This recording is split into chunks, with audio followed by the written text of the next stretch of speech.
अंदर पितृदोष की बात हो रही है। सबसे मूल बात पितृदोष कि योग और दोष क्या है। पितृदोष में प्रत्येक एस्ट्रोलॉजर हो या ज्योतिषी हो या ब्राह्मण कर्मकांडी हो, ये पूरा 360 डिग्री को ना कहते हुए 365 लमसम मैं बोलूंगा, जिसके अंदर 27 नक्षत्र के अभिजीत नक्षत्र भी जो आता है, जैसे लोग निग्लेक्ट कर देते हैं। ये जो नक्षत्र जो होता है कब पड़ता है और इसे निग्लेक्ट करने के कारण जो फलित में अंतर आ जाते हैं वो भूल जाते हैं। ये इसी अभिजीत के कारण ही अधिक मास का भी आना होता है, जिसे आज की भाषा में, अंग्रेजी भाषा में लीप ईयर भी बोल दिया गया है। अब पित्त दोष है क्या, और सभी दोष जो होते हैं वो कनेक्टिविटी करते हैं पित्त दोष से। जब किसी का निवारण किसी दोष की उपाय करने के बाद नहीं होता है तो अंत में हम लोग कहते हैं ये पित्त दोष है। तो पित्त दोष होता क्या है? पित्त तो बोल दिया। अब पित्त कितने प्रकार के होते हैं, कौन कौन से 3 पीढ़ी की हैं, 7 पीढ़ी के हैं, सभी बात करते हैं, सभी बात हो चुकी है। अब यहाँ पर एक पॉइंट जोड़ना चाहूंगा कि पित्त दोष सूर्य, चंद्र, मंगल सभी बोलते हैं, ये आता कहाँ से है? ये हमारे डीएनए में आता है। डीएनए को आज की भाषा में सभी लोग जानते हैं, ज्यादा बताना उचित नहीं होगा समय के अनुसार। और डीएनए आता है, और कैसे आता है? इसमें कनेक्टिविटी 3 परिवारों की अति आवश्यक होती है। एक व्यक्ति का जो जन्म होता है उसका संबंध 3 परिवारों से होता है। जहां उसने जन्म लिया उस गोत्र से, जिस परिवार में उसका ननिहाल है, माता जी हैं, जहां उसकी माँ आई है, उस परिवार के गोत्र से। और तीसरा, यहाँ से उसका विवाह होगा, पति हो या पत्नी हो, उसका ब्लड, यानी 3 परिवार का ब्लड मिलता है। ये तो 3 पीढ़ियां हो गई, ये तो 3 पीढ़ियां हो गई आपकी। अब यहाँ पे एक और जोड़ते हैं कि हम लोग विवाह में कहते हैं कि 4 गोत्र हमें छोड़ देने चाहिए। तो 3 गोत्र तो आप समझ गए। अब आपके जो पिता हैं, उनकी माँ, दादा का परिवार, तो उस गोत्र को भी छोड़ा जाता है। आज के समय पर इन गोत्रों का ध्यान ना देने के कारण ही ये नारी दोष जो हम विवाह में देखते हैं वो आता है। ये भी पितृ दोष में आता है। अब जब ये आता है, और इन चीजों के कारण ही एक भोग की चाह होती है, और भोग के बाद ही एक नई उत्पत्ति भी होती है, उत्पत्ति की चाह भी होगी। पत्नी आएगी तभी पुत्र आएगा, परिवार होगी।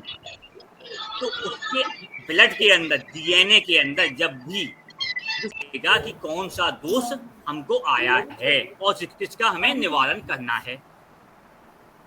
क्योंकि दोस्त पितृ दोस्त बोल देते हैं, हमें किस दोस्त को लेना है? क्योंकि 3 पीढ़ी और 7 पीढ़ी और 7 ग्रह और 2 ग्रह जो होते हैं राहु केतु को बताने और टाइम को बताने वाले होते हैं।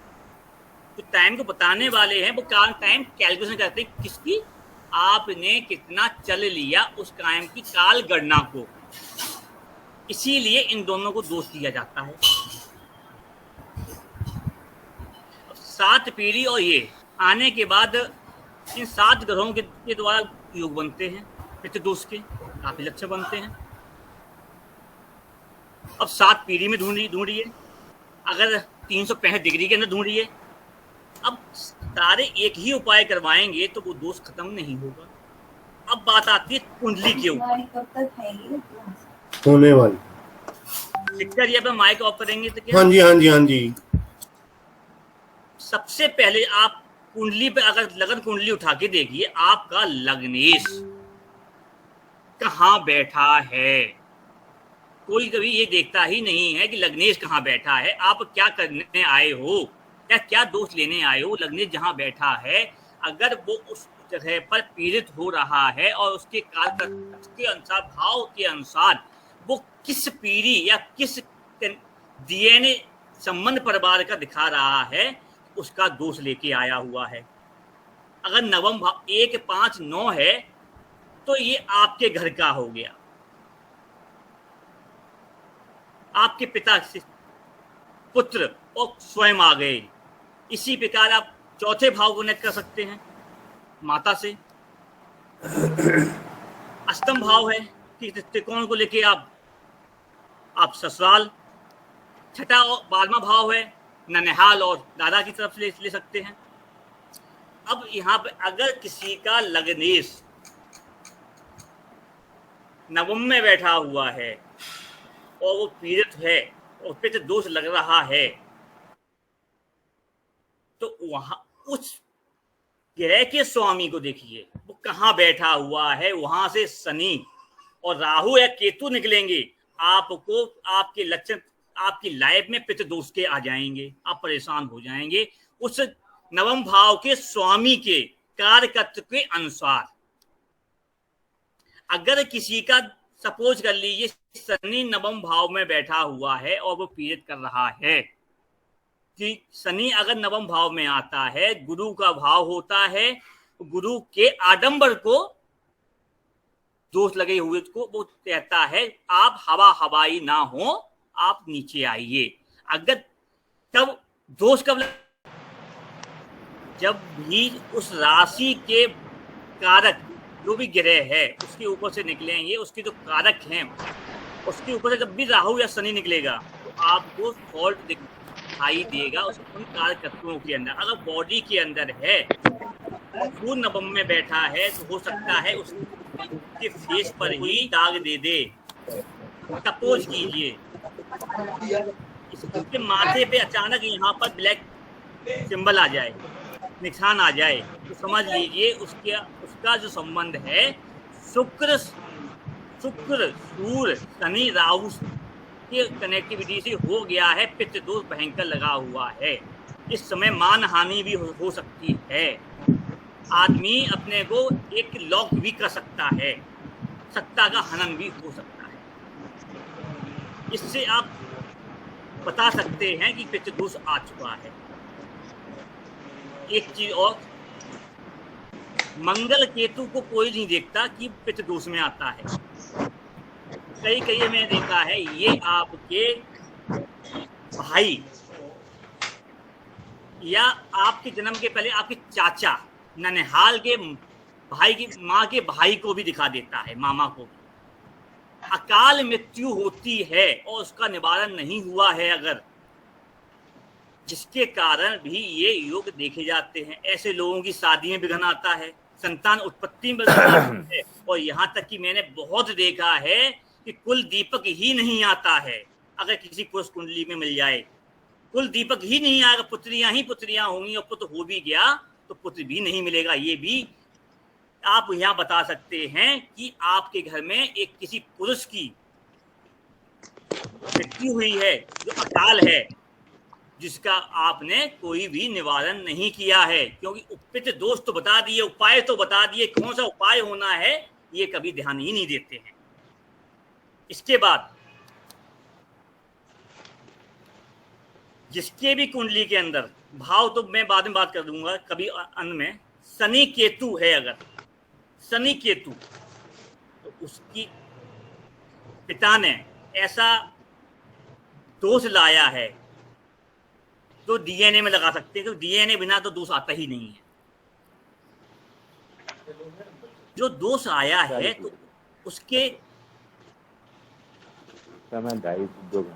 उसके द्वारा जो भी दोष लगेगा तो उसके घर के अंदर उसको कार्य क्षेत्र में परेशानियां दिखाई देंगी,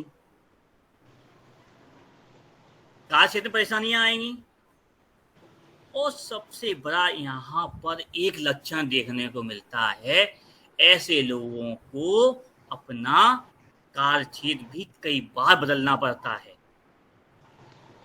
और ये दोष उनके पिता के जो दोष होता है, जो उन्होंने कार्य किया है उसके कारण मिला होता है, और उनका निवारण इनके हाथों से होना होता है।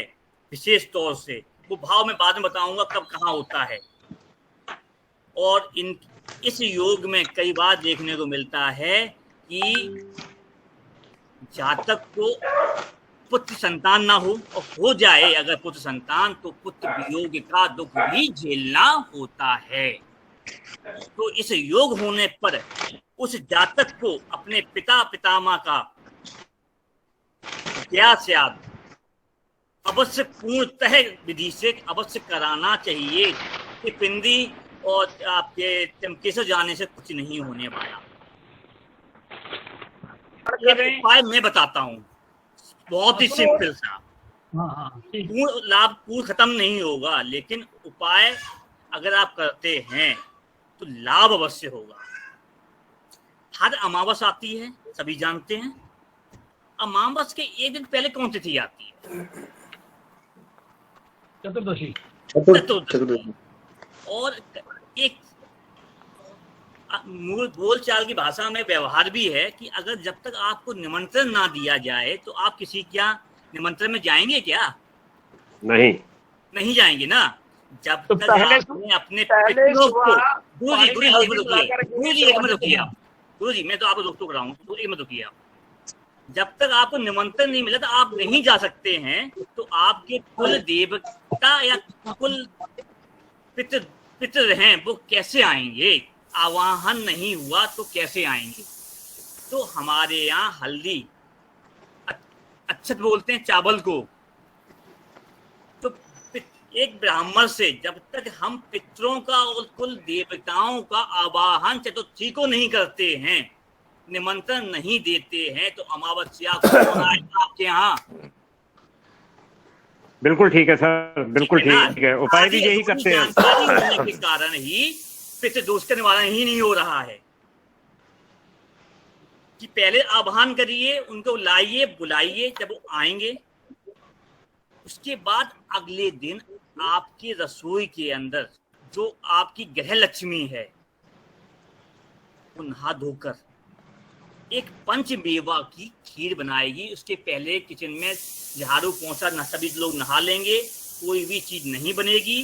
पहला भोग जो चीज बनेगी वो पंचमेवा की खीर होनी चाहिए। अगर गाय का दूध मिल जाए तो अति श्रेष्ठ है। अब उस बनने के बाद एक अग्यारी बार सभी लोग जानते होंगे, अग्यारी होती है, जानते हैं कि नहीं जानते हैं? यूपी वाले जानते होंगे। अब उस अज्ञात एक आप पहले चौक बनाइए और एक आप दक्षिण मुखी होके एक अग्यारी जो होती है उसमें हम आवाहन करते हैं, मंत्रों का आवाहन करते हैं। अगर मंत्र जानते हैं बढ़िया है। स्थान देवताय नमः, कुल देवताय नमः, पितृ देवताय नमः आवाहन करते समय जो होते हैं। नहीं जानते किसी ब्राह्मण को बुला लीजिए भाई। तो करने के बाद दक्षिण मुखी होकर सभी लोग, घर के सभी लोग, और सबसे पहले इस क्रिया को घर का सबसे बड़ा बुजुर्ग करे, क्योंकि बड़े का कमाया हुआ पुण्य और लाभ छोटे सभी पर हैं, ले छोटे का बड़ा पिता नहीं रखता। एक पिता से पुत्र चाहता है, पिता करेगा तो सबको मिलेगा। तो यहाँ पर पहले पितामह हैं या पिता हैं उसको बैठाइए और उनके द्वारा आहुति उस आपके जो हवन सामग्री होती है उससे दिलाइए। और 5 आहुति या 3, 5 या 7, अगर 3 पीढ़ी, 5 पीढ़ी या 7 पीढ़ी उनका आह्वान करती हूँ। जिनका नाम जानते हैं उनके नाम से कर दीजिए, नहीं तो आप ये लगा के उनके, अगर आप मंत्र भी नहीं आ रहा है, श्रद्धा भाव से मन से नाम लेके भी करेंगे तब भी आहुति लगेगी। अगर इस क्रिया और उसके बाद उस जो भोग लगा, बचा हुआ भोग है, उसको परिवार के सभी लोग प्रसाद रूप में सभी लोग खाते हैं। अगर सभी लोग खाते हैं तो ये निवारण दोष में मिलेगा धीरे धीरे। उसके पहले कुछ खाना नहीं, और इसको प्रति अमावस्या और चतुर्थी को करना है। और 1 साल करने के बाद यहाँ 13 महीने हो गए, यानी 13 महीना यानी जो 13वीं होती है, तो अवश्य ही और एक चीज और, इतना सिंपल देखने को है, आप करके देखिए विघ्न कितने आएंगे। बिल्कुल बिल्कुल ठीक है, ठीक है ना? उपाय होते नहीं है उपाय कर ही नहीं पाएंगे आप, जी। अवश्य लाभ मिलेगा।